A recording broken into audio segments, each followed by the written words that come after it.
बेसन के दानेदार हलवाई स्टाइल लड्डू किसे पसंद नहीं। अगर आपको भी पसंद हैं तो चलिए मेरे साथ आपकी अपनी रियलिटी किचन में मिलकर बनाएंगे आज बेसन के लड्डू। बेसन के लड्डू कभी भी स्मूथ नहीं होते, दानेदार होते हैं। देखिए ये कितने दानेदार हैं। हाय हाथीज, welcome to reality kitchen by Sujata Taneja. कैसे हो आप? बेसन के लड्डू बनाने में कुछ परेशानियां फेस करनी पड़ती हैं। आज उन परेशानियों को भी डिस्कस करेंगे और उनका सोल्यूशन भी बताऊंगी मैं आपको इस वीडियो में। अगर आप मेरे चैनल पर नए हैं तो सब्सक्राइब का बटन दबा दें और बेल आइकन प्रेस करना ना भूलें ताकि आपको मेरी न्यू रेसिपीज का नोटिफिकेशन सबसे पहले मिले। सबसे पहले हमने ध्यान रखना है कि हमने बेसन मोटा वाला लेना है। बारीक वाले बेसन के लड्डू उतने दानेदार नहीं बनते हैं। हमेशा ध्यान रखें, लड्डू बनाते हुए हमें घी थोड़ा कम यूज़ करना होता है। हम हलवा नहीं बना रहे, लड्डू बना रहे हैं। उसके लिए अगर हम 1 कटोरी घी लेते हैं तो हमें 2 कटोरी बेसन और 2 कटोरी चीनी लेनी होती है। चीनी को आप थोड़ा कम या ज़्यादा भी कर सकते हैं अपने टेस्ट के हिसाब से। और मैं यूज़ करूँगी खरबूजे के बीज थोड़े से और जायफल। आप चाहें तो इलायची पाउडर भी यूज़ कर सकते हैं। अब हम तगार बना लेते हैं, जो लड्डू बनाने के लिए बहुत ही ज़रूरी है। इसके लिए हमने 2 कटोरी चीनी और आधा कटोरी पानी ली है और अब हम इसको लो हीट पर पकाते रहेंगे। बेसन के लड्डू चीनी से ना बनाएं, तगार से बनाएं। तगार भी 2 तरह की होती है, एक करारा और एक थोड़ी सी बारीक वाली। हमें करारा तगार चाहिए जो हर जगह अवेलेबल नहीं हो पाती है, और बारीक वाली तगार जिसे हम बूरा कहते हैं वो हमें लड्डू बनाने के लिए नहीं चाहिए होती। तो आज मैंने सोचा पहले हम तगार बनाना सीखेंगे, उसके बाद उसी तगार से हम बेसन के लड्डू बनाएंगे ताकि बेसन के लड्डू एकदम परफेक्ट दानेदार हलवाई स्टाइल बन सकें।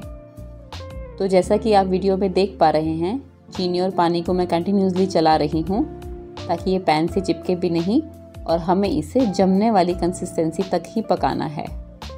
ये देखिए, अगर आपकी चीनी थोड़ी सी मैली है तो आप 1 चम्मच दूध डाल दें, फिर ऊपर से एक मैली झाग आ जाएगी, उसे निकाल दें। पर क्योंकि हमने एकदम साफ चीनी ली है, मैंने ऐसा नहीं किया है। ये देखिए, अब एकदम जमने वाली कंसिस्टेंसी हमें दिख रही है। इस स्टेज पर हम इसमें 1 टेबलस्पून घी डाल देंगे। ये घी मैंने उसी 1 कटोरी घी में से लिया है।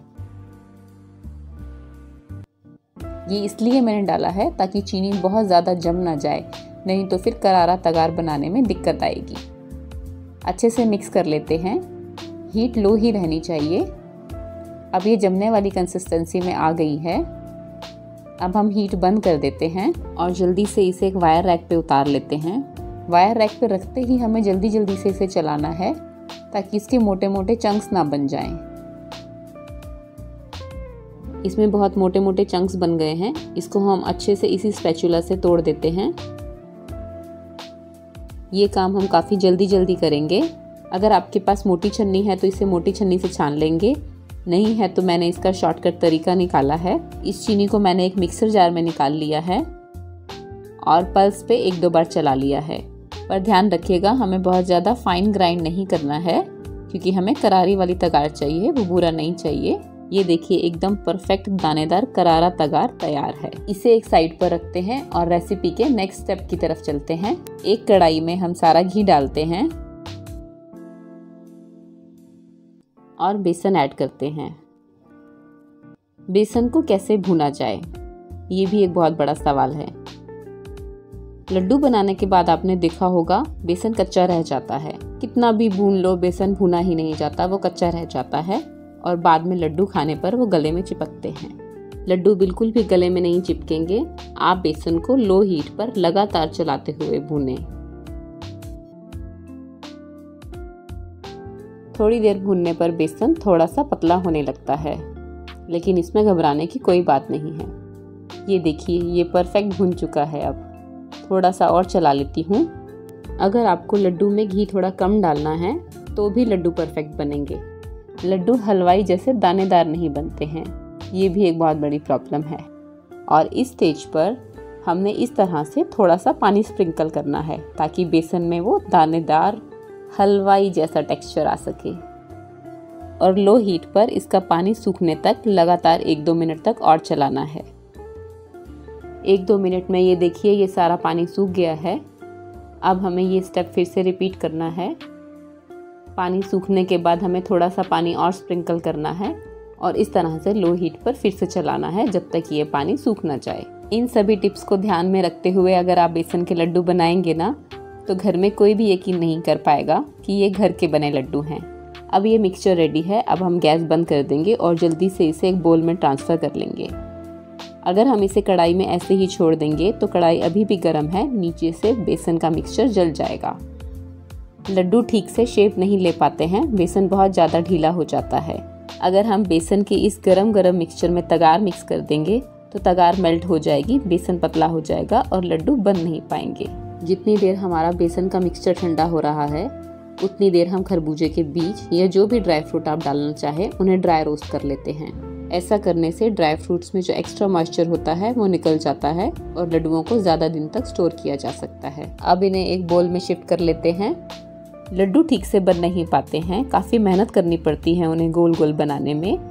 ऐसा इसलिए होता है क्योंकि बेसन के बहुत ज़्यादा ठंडा होने के बाद हम उसमें तगार मिक्स करते हैं और वो मिक्सचर काफ़ी ड्राई हो जाता है जिससे लड्डू नहीं बन पाते हैं।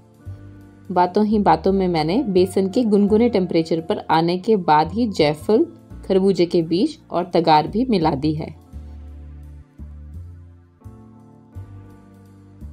अब इसे पहले स्पून से और फिर दोनों हाथों से अच्छे से मिक्स कर लेते हैं और अपने साइज के हिसाब से लड्डुओं की शेप देते हैं। घर के बने हुए लड्डुओं का टेस्ट बाजार जैसा नहीं होता। जी हाँ, बाजार जैसा नहीं होता, बाजार से बहुत ज़्यादा अच्छा होता है क्योंकि हम घर की प्योर चीज़ें यूज़ करते हैं। बाजार वाले इतनी प्योर चीज़ें यूज़ नहीं करते हैं। बस आप इन्हें फ्रिज में स्टोर ना करें, रूम टेम्परेचर पर ही रखकर कंज्यूम करें। ज़्यादा दिन तक स्टोर करने के लिए हमने ड्राई फ्रूट्स को पहले रोस्ट करके इसमें डाला है। घर के लड्डू इतने गोल नहीं बन पाते हैं, उसके लिए ये देखिए मैं हाथ में जैसे घुमा रही हूँ ना, हलवाई भी बिल्कुल ऐसे ही घुमा घुमा के हाथ में लड्डुओं को गोल कर देते हैं। ये मेरी स्पेशल टिप है जो मैंने किसी हलवाई से ही सीखी थी। ये देखिए कितना परफेक्ट गोल लड्डू बनकर निकला है। ये उसी ट्रिक की वजह से है, हाथ में घुमा घुमा के गोल गोल किया था ना अभी, इसी वजह से। और बस फिर क्या, इसी तरह से हम सारे लड्डू बना लेते हैं। मेरी कोशिश होती है कि मैं रेसिपी के सभी टिप्स आपके साथ शेयर करूं, पर अगर मुझसे कुछ छूट जाता है तो आप कमेंट करके मुझसे ज़रूर पूछें। ये मेरी कुछ tried and tested Indian sweets हैं जिनकी रेसिपी का लिंक मैंने नीचे डिस्क्रिप्शन बॉक्स में दे दिया है।